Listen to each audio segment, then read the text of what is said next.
दोस्तों, अगर आप भगवान शालिग्राम की पूजा करते हैं तो आपको इन 9 बातों का ध्यान रखना बेहद जरूरी है, क्योंकि शालिग्राम भगवान की पूजा के नियम थोड़े अलग होते हैं। कहते हैं जिस घर में शालिग्राम भगवान की पूजा होती है वहाँ कभी कलयुग प्रवेश नहीं कर सकता और न ही वहाँ पर कोई ग्रह, भूत, प्रेत या जादू टोना काम करता है। भगवान शालिग्राम की पूजा अपने आप में पुण्य प्रदान करने वाली है, लेकिन कुछ लोगों ने ये भ्रम फैला रखा है कि स्त्रियां शालिग्राम भगवान की पूजा नहीं कर सकती। तो देखिए, कुछ शास्त्रों में ऐसा लिख दिया गया है कि स्त्रियां शालिग्राम भगवान की पूजा नहीं कर सकती। सिर्फ पतिव्रता स्त्री ही शालिग्राम भगवान की पूजा कर सकती है। लेकिन कहीं भी ये नहीं लिखा कि पुरुष भी शालिग्राम शिला की पूजा तभी कर सकते हैं जब वो पत्नीव्रता हो। तो आप खुद सोचिए कि शास्त्र भी स्त्री पुरुष में कितना भेदभाव करते हैं। सारे नियम स्त्रियों के लिए बनाए गए हैं। इसी से पता चलता है कि पुरुष कितना डरा हुआ है। क्या भगवान स्त्री पुरुष में भेदभाव करेंगे? नहीं ना। भगवान की पूजा मनुष्य मात्र के लिए है, न कि स्त्री या पुरुष के लिए। पर अफसोस, भारत इन्हीं चीजों में फंस कर रह गया कि स्त्रियों के लिए ये नहीं करना चाहिए, वो नहीं करना चाहिए। वरना कृष्ण ने तो हमें गीता दी थी, पर हमने उससे क्या सीखा? सिर्फ रासलीला। भगवान की पूजा पर सबका अधिकार बराबर है, फिर चाहे वो स्त्री हो या पुरुष। ये बिल्कुल जरूरी नहीं है कि आप शास्त्रों की सारी बातें माने, क्योंकि उनमें भी मिलावट कर दी गई है। अब वो जानते हैं भगवान शालिग्राम की पूजा में आपको कौन कौन सी बातें जरूर जाननी चाहिए।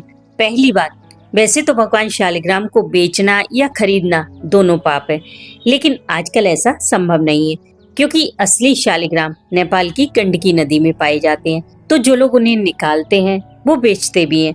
अगर ऐसा मौका लगे कि आप वहाँ जाएं तो वहाँ से शालिग्राम शिला को ला सकते हैं, लेकिन जहाँ से भी लेकर आएं कुछ दक्षिणा मुट्ठी बंद करके उन्हें अवश्य दें। पर इस बात का ध्यान रखें कि वो दक्षिणा उससे ज्यादा होनी चाहिए जितना वो मांग रहे हैं। या फिर आपका कोई रिलेटिव वहाँ जा रहा है तो आप उनसे रिक्वेस्ट कर सकते हैं कि वो आपके लिए शालिग्राम भगवान लेकर आएं। बाद में आप उन्हें कीमत के तौर पर नहीं बल्कि किसी और बहाने से पैसे दे दीजिए।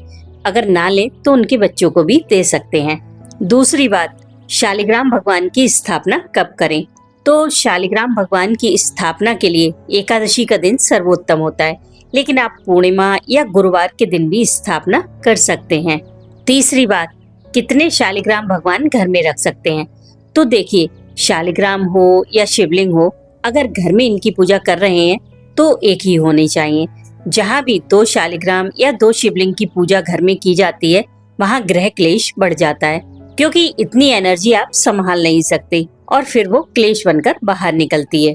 चौथी बात, कि किस तरह के या किस रंग के शालिग्राम भगवान घर में रखें? तो शालिग्राम भगवान कभी भी रूखे या खुरदरे नहीं होने चाहिए। हमेशा चिकने शालिग्राम भगवान ही घर में रखें, क्योंकि रूखे सूखे या खुरदरे शालिग्राम भगवान की पूजा से आपके घर की सुख समृद्धि का नाश होता है। एकदम चिकने और चमकते हुए शालिग्राम भगवान की पूजा यश व लक्ष्मी प्रदान करती है। अगर इनमें चक्र अंकित हो तो और भी अच्छा है। वैसे तो शालिग्राम 2 या 3 कलर में आते हैं, पर घर में शालिग्राम के श्याम वर्ण की पूजा ज्यादा फलदायी होती है। पांचवी बात, कितने बड़े शालिग्राम की पूजा करें? तो भगवान शालिग्राम जितने छोटे होंगे उतना ही शुभ होता है।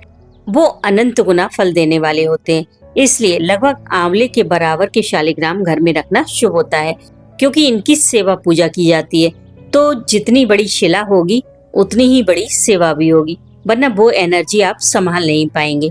छठी बात, क्या भगवान शालिग्राम की प्राण प्रतिष्ठा की जाती है?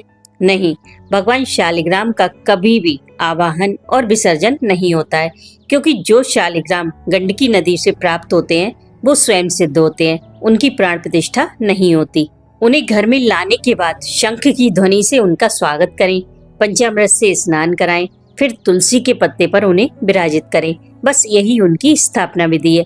अगर आपने तुलसी के पत्ते पर विराजित किया तो फिर शालिग्राम भगवान कहीं नहीं जाने वाले, मतलब आपके घर में उनकी प्राण प्रतिष्ठा हो गई। उसके बाद एक बार विष्णु सहस्त्र नाम का पाठ जरूर कर लें। 8वीं बात, भगवान शालिग्राम अगर खंडित हो जाएं तो क्या करें? तो देखिए, भगवान शालिग्राम स्वयंभू हैं, तो खंडित होने का सवाल ही नहीं उठता। अगर शालिग्राम शिला टूट जाए तो भी वो खंडित नहीं मानी जाती। आप पूजा कर सकते हैं और इसका कोई दुष्प्रभाव भी नहीं है। 9वीं बात, अगर घर में भगवान शालिग्राम हैं, तो एक तुलसी का पौधा अवश्य लगाएं और महीने 15 दिन में एक बार भगवान शालिग्राम को तुलसी के गमले में बिठाकर स्नान जरूर कराएं। ऊपर से जल डालें ताकि जल तुलसी के पत्तों से होकर शालिग्राम को भिगोए और वहीं बिठाकर उनका पूजन भी करें। भगवान शालिग्राम पर चावल नहीं चढ़ाए जाते, इसलिए सफेद तिल हमेशा पूजा में रखें। चंदन का तिलक लगाकर ऊपर से सफेद तिल चढ़ाएं। ध्यान रखें, तुलसी के साथ की गई भगवान शालिग्राम की पूजा घर में सुख समृद्धि लाती है।